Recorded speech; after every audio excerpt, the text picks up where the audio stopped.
Welcome to my playlist, Day Trips and Travel, where I show you sights, sounds, and scenes from my travels and adventures as an urban naturalist.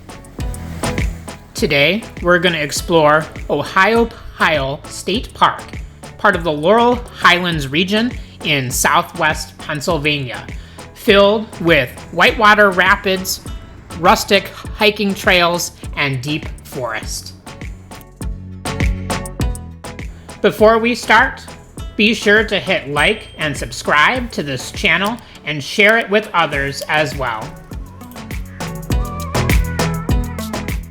Alright, so we are on our way to Ohiopyle State Park in southwest Pennsylvania. It's only 3.5 hours from Cleveland, or even a little bit less. It's in an area known as the Laurel Highlands. And Ohiopyle State Park is really popular for whitewater rafting.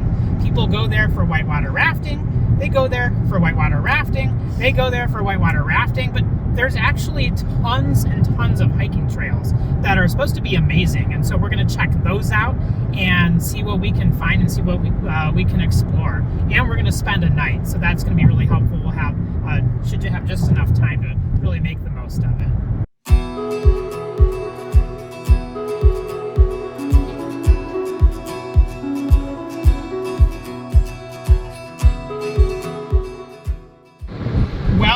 We're almost there. We just passed Falling Water, the world famous site of Frank Lloyd Wright's masterpiece, and I've been there as well.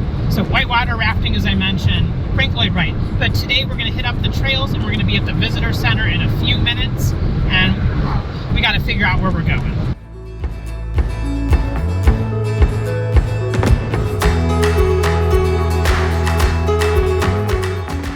Well, we made it. Finally, let's head into the visitor center and figure out where we're going.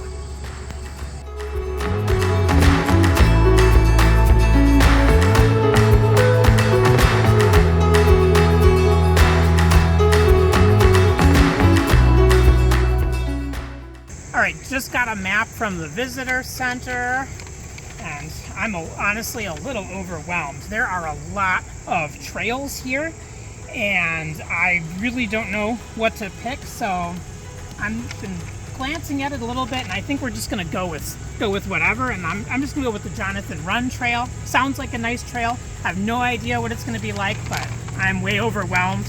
Let's see if we can find the trailhead, and then let's check it out.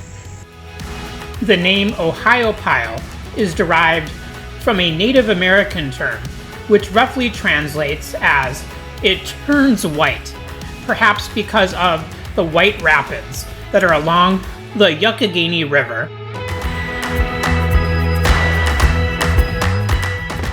Well, we had to park along the road because we really couldn't find the parking lot, but there's a sign over there for the trail, so we'll see how this goes.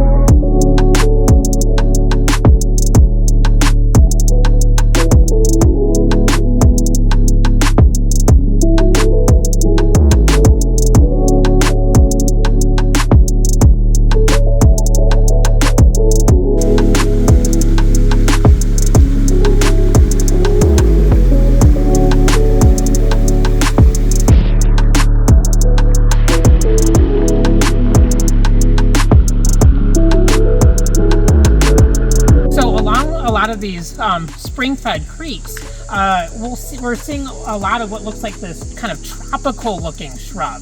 And this is a great rhododendron. It blooms with beautiful flowers in the spring. We're filming this at the end of August, so nothing's flowering. This is one of the hardiest broadleaved evergreens. We don't see this in Northeast Ohio growing in the wild. We'll see some smaller specimens in people's gardens and yards. But this is a tree that's very quintessential to the Appalachian region. It rides along the leading edge of the Gulf Stream, so the climate here is still cold, but just slightly warmer and wetter than Northeast Ohio. And they can actually curl their leaves in the winter. And then reinflate their leaves, making them one of the cold hardiest broadleaf evergreens in the world. And it's a native species, great rhododendron. We'll see lots of them today along the creeks and ravines here.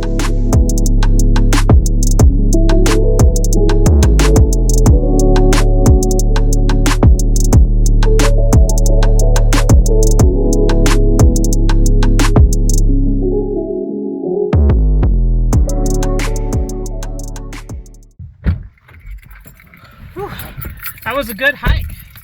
I love the waterfalls, the rhododendrons, the deep forest, the rolling hills. I'm ready to check out another site.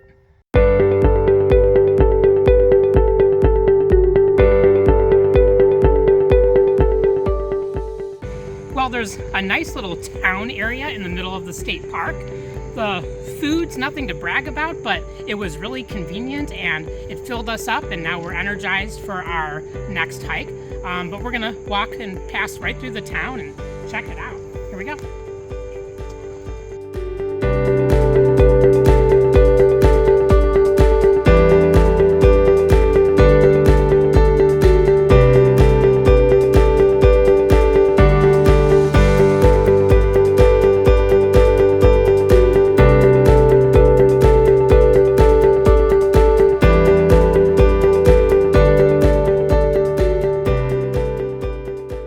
Well, our second trail is even more phenomenal than the first one. We're doing the Ferncliff Trail right on the Youghiogheny River, or what it's called locally, the Yuck River.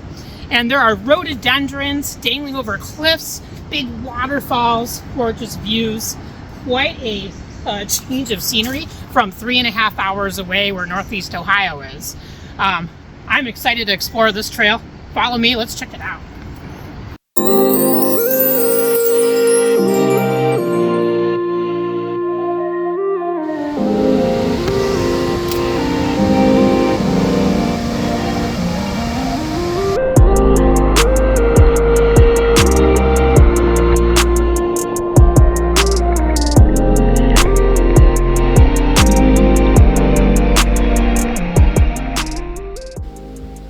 Part of the trail went right along some of the bedrock along the Yuck River, and something I thought was interesting was along the rocks, prairie plants were growing.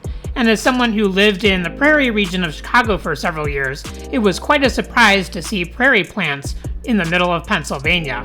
But it makes sense, since not many other plants can grow straight up on hard surface rock.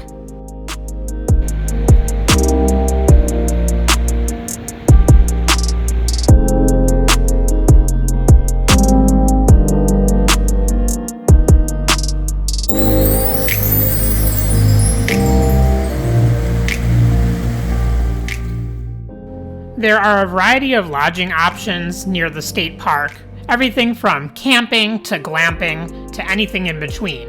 For our one-night trip, we just stayed in a motel off the Pennsylvania Turnpike.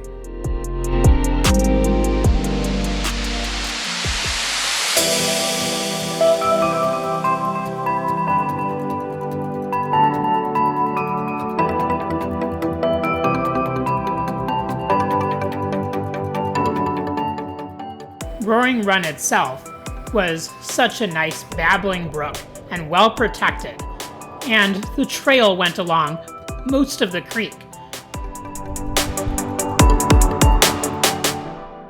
An exciting find was northern dusky salamanders hiding underneath some of the rocks in the creeks and springs. The biggest piece of advice that I can give from this trip is be sure to wear long pants. There was a lot of stinging nettle and other prickly plants along the trail. But otherwise, there are plenty of hiking options. No shortage at all. Whew. Well, that wraps up our hike at Roaring Run. I'm exhausted. It is the end of a short but sweet trip to the Laurel Highlands area of Pennsylvania. And I'll have to say, like I mentioned earlier, next time definitely wear some long pants. This was my first travel vlog, and I hope you enjoyed it. I'd love your feedback if there's anything you'd like, anything you were hoping I would mention more about. Please let me know in the comments below. And from Laurel Highlands in beautiful Pennsylvania, my name's Alex. I'm your CLE Urban Naturalist, and it is time to head back to Cleveland.